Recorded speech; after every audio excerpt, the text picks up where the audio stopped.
पिछले लेक्चर में हमने टाइप ऑफ पोलराइजेशन पढ़ लिया था। आज हमें टाइप ऑफ पोलराइजेशन ख़त्म हुआ था, अब हमको पीजो इलेक्ट्रिक मटेरियल से पढ़ना है। तो पढ़ने के पहले मैं कहूँगा, अगर आपको मेरा लेक्चर अच्छा लगता है तो हमारे चैनल को सब्सक्राइब करें, कमेंट करें। अगर कुछ भी परेशानी है हम उसका पूरा सलूशन देंगे, और अपने दोस्तों को भी बताएं ताकि वो भी इस चैनल का सही से अपना प्रिपरेशन के लिए उपयोग कर सकें इस चैनल का। ठीक है, अच्छा पढ़ते हैं अब पोलराइजेशन। पीजो इलेक्ट्रिक मटेरियल जो होता है वो पीजो इलेक्ट्रिक मटेरियल की डेफिनेशन देख लेते हैं। पीजो इलेक्ट्रिक मटेरियल क्या होता है? कुछ मटेरियल ऐसे होते हैं जिनमें अगर हम स्ट्रेस अप्लाई करें तो वो पोलराइज्ड हो जाते हैं और उन पे वोल्टेज डेवलप हो जाता है। जो ये मटेरियल का प्रॉपर्टी है इसी को बोलते हैं पीजो इलेक्ट्रिसिटी। ठीक है, और जो मटेरियल है इसको पीजो इलेक्ट्रिक मटेरियल बोलते हैं। तो आप पढ़ लेते हैं एक बार। इन some materials, if mechanical stress is applied, they get polarized and voltage is developed across the material. This effect is known as piezoelectricity, and the material is known as piezoelectric material. When electric field is applied across the material, it get strained and produce strain is equal to applied electric field। ठीक है, चाहे electric field provide करके strain electric field provide कराएंगे तो strain generate होगा। अगर उसको हम स्ट्रेन करेंगे तो इलेक्ट्रिक चार्ज जनरेट होगा या फिर वोल्टेज जनरेट होगा। मतलब रिवर्स इफेक्ट भी है और डायरेक्ट इफेक्ट भी है। There are two effect in piezo electricity. First होता है डायरेक्ट इफेक्ट, दूसरा होता है रिवर्स इफेक्ट। डायरेक्ट इफेक्ट में होता है चार्ज जनरेशन होता है due to applied mechanical stress. अगर मैकेनिकल स्ट्रेस हम प्रोवाइड करें और चार्ज जनरेट हो तो वो डायरेक्ट इफेक्ट है। रिवर्स इफेक्ट में क्या होता है? Generation of strain due to applied electric field. मतलब अगर हम इलेक्ट्रिक फील्ड अप्लाइड करें और स्ट्रेन डेवलप हो तो वो रिवर्स इफेक्ट है। एग्जांपल है डायरेक्ट इफेक्ट का माइक्रोफोन, और एग्जांपल जो इन्वर्स इफेक्ट का है वो है क्वार्ट्ज वॉच। डायरेक्ट इफेक्ट और रिवर्स इफेक्ट दोनों, डायरेक्ट या फिर इन्वर्स इफेक्ट, दोनों के दोनों लीनियर इफेक्ट हैं। ठीक है, एग्जांपल जो हैं किसके, ये एग्जांपल हैं पीजोइलेक्ट्रिक मटेरियल के। पीजो इलेक्ट्रिक मटेरियल के जो एग्जांपल हैं वो क्या हैं? एग्जांपल्स में quartz, Russell salt, barium titanate, BaTiO3 होता है इसका फार्मूला। लेड टाइटेनेट, PbTiO3 इसका, और लेड जिरकोनेट, PbZrO3। ठीक है, और अमोनियम डाईहाइड्रोजन फास्फेट, ADP बोलेंगे। पोटेशियम डाईहाइड्रोजन फास्फेट, ये KDP होता है। ये सारे एग्जांपल हैं पीजो इलेक्ट्रिक मटेरियल्स के। पीजो इलेक्ट्रिक मटेरियल्स में क्या होता है? जैसे हमने यहाँ से प्रेशर प्रोवाइड किया, मतलब स्ट्रेन किया, इसको प्रेशर दिया तो स्ट्रेन ही तो होगा। तो यहाँ पे इस पे नेगेटिव चार्ज आएगा और यहाँ पे पॉजिटिव चार्ज, मतलब यहाँ पे वोल्टेज डिफरेंस क्रिएट हो गया। तो वोल्टेज जो डिफरेंस क्रिएट होता है V, ये होता है PGT के बराबर। P जहाँ पे V क्या है? Voltage developed across piezo electric material, और P क्या है? P है अप्लाइड मैकेनिकल स्ट्रेस या फिर प्रेशर, और T है thickness of the material. G है वोल्टेज सेंसिटिविटी। ये थोड़ा ध्यान रखिएगा, ये थोड़ा नया है। G जो है वोल्टेज सेंसिटिविटी है, इसका जो यूनिट होती है वो होती है वोल्ट मीटर पर न्यूटन। एक क्वेश्चन है बेस फार्मूले पे बेस्ड है। Calculate the voltage developed across the piezo electric material of thickness 1 centimetre. ये थिकनेस T है। टी है, ठीक है, 1 centimetre. When a mechanical stress of, ये पी है, when a mechanical stress of 10 newton per metre square is applied, given g की value दे रखी है, वोल्टेज सेंसिटिविटी जी, तो V equal to P g t, तो P की जगह में 10 रख दिया, 10 न्यूटन पर मीटर स्क्वायर, इसकी यूनिट सेम दी है, ठीक है। जी की वैल्यू, जी की भी यूनिट सही है, वोल्ट मीटर पर न्यूटन, तो 23 × 10³ रख दी। टी की यूनिट सेंटीमीटर में है, इसको मीटर में बदलेंगे तो 1/100 कर दिया। अब तो यहाँ से आ गया 2300 वोल्ट, ठीक है। अब एक टर्म है इलेक्ट्रोस्ट्रिक्शन। इलेक्ट्रोस्ट्रिक्शन क्या होता है? जब हम सर्टेन कुछ ऐसे डाइलेक्ट्रिक होते हैं जो स्ट्रेंड हो जाते हैं on application of electric field, but inverse effect is not observe, मतलब जैसे ही हम इलेक्ट्रिक फील्ड प्रोवाइड कराते हैं तो वो स्ट्रेन हो जाते हैं, लेकिन स्ट्रेन करने पे इलेक्ट्रिक इफेक्ट उसमें नहीं, वोल्टेज जनरेट नहीं होता, तो इनवर्स इफेक्ट नहीं ऑब्जर्व होता। This property of material is known as electrostriction, मतलब एक डायरेक्ट इफेक्ट होगा, इनवर्स इफेक्ट नहीं होगा, तो इलेक्ट्रोस्ट्रिक्शन कहते हैं उस प्रॉपर्टी को मटेरियल की। स्ट्रेन प्रोड्यूस हो रहा है इलेक्ट्रिक फील्ड प्रोवाइड कराने पे, तो इसी को इलेक्ट्रोस्ट्रिक्शन बोलते हैं। तो पढ़ लेते हैं। तो certain dielectric get strained on application of electric field, but inverse effect not observed. This property of material is known as electrostatic and produce strain is proportional to square of applied electric field, ठीक है। पिछली बार जब हमने पढ़ा था तो दोनों direct और रिवर्स दोनों लीनियर थे, लेकिन इलेक्ट्रोस्टैटिक्स के केस में ये square of applied electric field होता है, जो स्ट्रेन प्रोड्यूस होता है वो स्क्वायर के अप्लाइड इलेक्ट्रिक फील्ड के स्क्वायर के बराबर होता है, मतलब ये लीनियरली वेरी नहीं करता, जबकि पीजो इलेक्ट्रिक में दोनों लीनियरली वेरी कर रहे थे। नाउ अब हम पढ़ेंगे फेरो इलेक्ट्रिक मटेरियल। फेरो इलेक्ट्रिक मटेरियल ये उसी का कैरेक्टर है, स्पॉन्टेनियस पोलराइजेशन बाद में बताऊंगा। फेरो इलेक्ट्रिक मटेरियल क्या होता है? इस मटेरियल में डोमेन्स पाए जाते हैं। जैसे कोई मटेरियल है फेरो इलेक्ट्रिक मटेरियल, तो ये डोमेन होते हैं, अलग अलग रीजन होते हैं। डोमेन जो है वो डोमेन वाल के द्वारा एक दूसरे से डिफरेंस होता है, डिफर होते हैं। हर डोमेन में एक ही डायरेक्शन में पोलराइज्ड एटम्स होते हैं। जैसे ये पहला डोमेन है, इसमें सारे के सारे जितने भी डाइपोल होंगे सब ऊपर की ओर हैं। इस डोमेन में इस साइड को होंगे जितने भी डाइपोल होंगे सब के सब एक ही डायरेक्शन में होते हैं एक डोमेन में, ठीक है। इधर को हो गया जैसे इस साइड को, इसमें जैसे ऊपर को हो गया,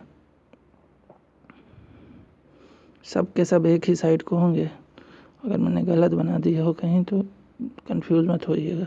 हर डोमेन में एक होंगे, और एक डोमेन जो होता है वो एक दूसरे से डोमेन वाल द्वारा डिफरेंस मतलब डिफर होता है। ये डोमेन वाल है, ये कलर चेंज करके बताऊं, ये डोमेन वाल हो गई, ये डोमेन वाल हो गई, ये डोमेन वाल हो गई, ये डोमेन वाल, ये डोमेन वाल, ठीक है। तो एक एटम डोमेन वाल वाला दूसरे से अलग अलग होता है। ये देखो ये बना हुआ है। तो जब फ्रेश फेरो इलेक्ट्रिक मटेरियल होता है तो उसमें अलग अलग डायरेक्शन में सारे डोमेन्स के डाइपोल अलग अलग डायरेक्शन में होते हैं, तो नेट पोलराइजेशन 0 होता है। अब फिर क्या होता है कि जब फेरो इलेक्ट्रिक मटेरियल को इलेक्ट्रिक फील्ड में अप्लाई करते हैं तो जैसे जैसे हम इलेक्ट्रिक फील्ड देखो बढ़ाते हैं, ये स्ट्रक्चर से समझिएगा, जैसे जैसे इलेक्ट्रिक फील्ड बढ़ाते हैं वैसे वैसे उसका पोलराइजेशन बढ़ता जाता है, क्योंकि जैसे जैसे इलेक्ट्रिक फील्ड हम बढ़ाते जाएंगे वैसे वैसे ये डोमेन इलेक्ट्रिक फील्ड की डायरेक्शन में खुद को एडजस्ट करते हैं, ऐसे अपने सेंटर के अबाउट ऐसे घूमते हैं कि जैसे जैसे इलेक्ट्रिक फील्ड बढ़ाते हैं वैसे वैसे ये इलेक्ट्रिक फील्ड की डायरेक्शन में अपने आप को घुमा लेते हैं, ठीक है। इलेक्ट्रिक फील्ड की डायरेक्शन में खुद को घुमाएंगे और अपने खुद की डायरेक्शन भी इलेक्ट्रिक फील्ड की डायरेक्शन में ले जाएंगे। तो जैसे जैसे इलेक्ट्रिक फील्ड बढ़ेगी वैसे वैसे नेट पोलराइजेशन आता जाएगा। ये डोमेन धीरे धीरे इलेक्ट्रिक फील्ड की डायरेक्शन में घूमने चालू हो जाएंगे। जैसे कि ये ए पॉइंट है, यहाँ पे ये सारे के सारे डोमेन जो हैं वो इलेक्ट्रिक फील्ड से थोड़ा डिफरेंस है बस। तो ये बढ़ रहा है पोलराइजेशन धीरे धीरे धीरे धीरे। एट बी पॉइंट में ऐसा हुआ कि सारे के सारे डाइपोल इलेक्ट्रिक फील्ड की ही डायरेक्शन में खुद को घुमा लिए हैं, ठीक है, ओरिएंट कर लिए हैं। तो इनका ओरिएंटेशन जो है वो इलेक्ट्रिक फील्ड की ही डायरेक्शन में हो गया है। तो यहाँ पे पोलराइजेशन जो हो गया वो मैक्सिमम हो गया। अब सारे डाइपोल जो है इलेक्ट्रिक फील्ड की ही डायरेक्शन में है, तो चाहे जितनी इलेक्ट्रिक फील्ड बढ़ा दें अब ये सेचुरेशन हो गया। अब इसके बाद डाइपोल है ही नहीं जो बढ़े इलेक्ट्रिक फील्ड से अलग से बढ़ता जाए। अब ये सारे के सारे इलेक्ट्रिक फील्ड की डायरेक्शन में हो गए, तो अब इससे ज़्यादा पोलराइज नहीं हो सकता मटेरियल, चाहे जितना इलेक्ट्रिक फील्ड बढ़े। तो ये हो गया सेचुरेशन पोलराइजेशन। इसके बाद नहीं बढ़ेगी अब पोलराइजेशन, क्योंकि सारे तो इलेक्ट्रिक फील्ड की डायरेक्शन में हो गए डाइपोल। अब कहाँ से बढ़ाते हैं, ठीक है।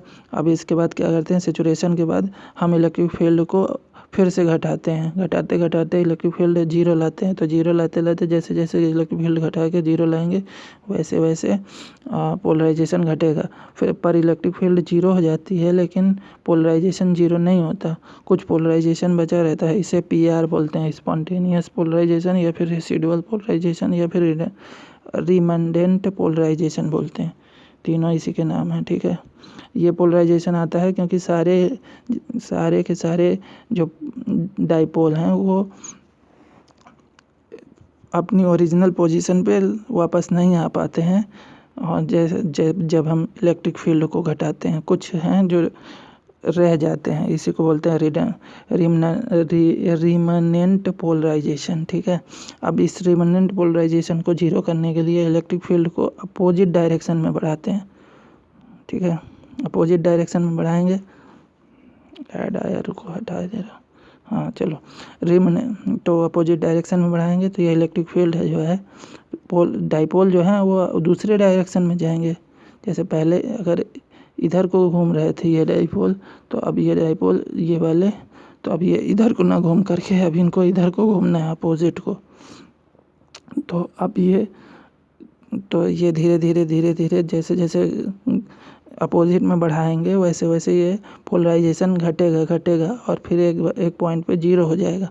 अब जब पोलराइजेशन जीरो हो जाता है तो जो अपोजिट में हमने इलेक्ट्रिक फील्ड लगाई, पोलराइजेशन जीरो, तो जो हमने इलेक्ट्रिक फील्ड अपोजिट में लगाई स्पॉन्टेनियस पोलराइजेशन को जीरो करने के लिए, उसे बोलते हैं कोरेसिव फील्ड, ठीक है।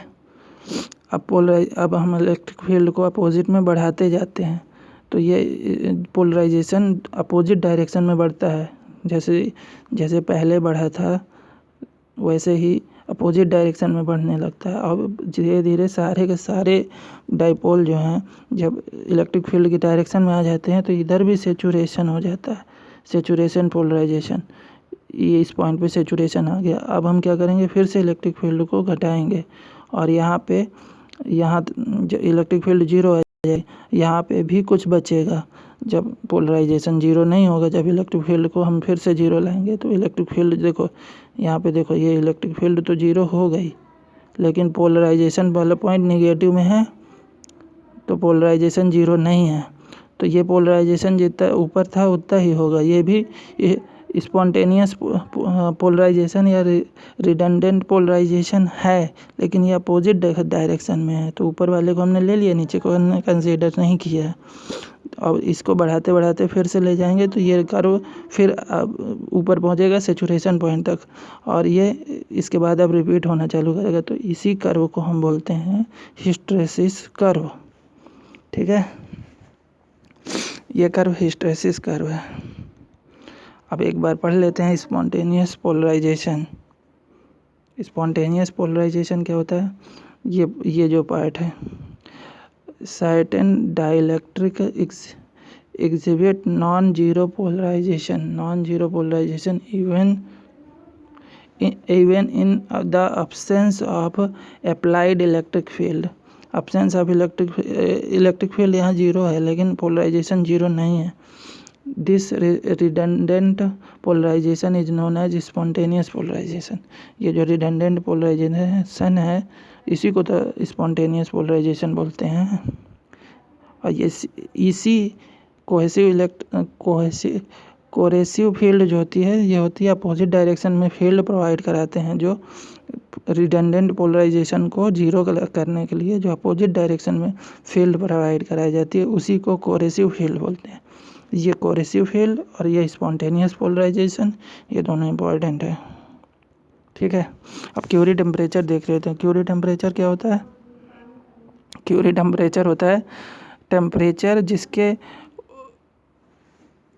क्यूरी टेम्परेचर एक टेम्परेचर होता है जिसके एबव जो है फेरो इलेक्ट्रिक मटेरियल जो है पैरा इलेक्ट्रिक मटेरियल की तरह बिहेव करता है और उस टेम्परेचर के नीचे फेरो इलेक्ट्रिक मटेरियल की तरह बिहेव करता है। देखो, फेरो electric material exhibit spontaneous polarization and hysteresis curve in the characteristics. These materials remain ferroelectric up to certain temperature, and above Curie temperature they starts behaving like paraelectric. ठीक है, तो ये होता है क्यूरी टेम्परेचर जिसके एबव पैरा इलेक्ट्रिक मटेरियल बन जाता है जो फेरो इलेक्ट्रिक होता है। ठीक है, एग्जाम्पल जो है इसका ये रसेल साल्ट हो गया और एलम हो गया, सोडियम नाइट्रेट हो गया, बेरियम नाइट्रेट हो गया, लेड टाइटेनेट हो गया, पोटेशियम डाइहाइड्रोजन फास्फेट हो गया। ये एग्जांपल है।